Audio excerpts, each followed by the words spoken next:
সাকিব অনেক মানুষকে দান করতেছে, টাকাটা দিবে, বলবে তুমি কারো বলতে পারবে না। হ্যাঁ হ্যাঁ এটা আমি অনেক দেখেছি অনেকে, কিন্তু ওই মিডিয়ার সামনে গিয়ে বলতে টাকা দেওয়া এ করা এগুলো ওর ভিতরে ও নাই।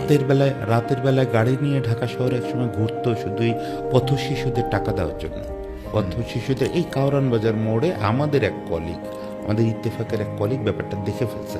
দেখে ফেলার পরে আমারে বলছে যে ভাই ও তো কাউরান বাজার মোড়ে এরকম রাত 2টা-2:30টার দিকে গাড়ি নিয়ে এসে বাচ্চাদের টাকা দেয়। তা আমি ওরে পরদিন মাঠে জিজ্ঞেস করলাম যে ভাই ঘটনা কি সত্যি? তো বলে চাপে যান ব্যাপারটা আমি কাউরে বলতে চাই না। উনি যেটা দেখছে না, প্রথমে বলেন না না এটা আমি ছিলাম না। বললাম ভাই উনি ছবিও তুলছে আপনার। তো বলে এটা ঠিক করে না এই ভাই, ওনারে বলেন ছবিটা ডিলিট করতে, আর এটা আমি কারোর সঙ্গে শেয়ার করতে চাই না। এটা আমার খুবই পার্সোনাল ব্যাপার, আমি মাঝে মাঝে রাতে বের হই। আপনার এইটুকু বললাম, কিন্তু এটা প্লিজ কখনো মিডিয়াতে আনবেন না।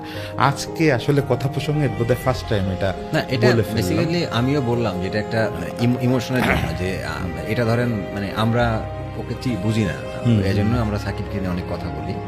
বাট আপনি যদি এজ এ প্রত্যেকটা প্লেয়ারকে জিজ্ঞেস করবেন ভাই সাকিব কেমন, নো ডাউট সবাই বলবে ইজ ভেরি জলি মেন্টালিটি, মানে সবার সাথে খুবই ফানি। আপনি বুঝবেন না যে পারভেজ ইমনের সাথে সাকিব আল হাসান কত ডিফারেন্স, মানে বয়সের থেকে খেলার থেকে। ওর সাথে এমনভাবে মিশবে মনে হবে যে ওর সাকিবের ফ্রেন্ড। হ্যাঁ এটা কিন্তু খেলার মাঠে অনেক ইম্পর্টেন্ট, অনেক ইম্পর্টেন্ট, অনেক ইম্পর্টেন্ট। তো এটাই আর কি।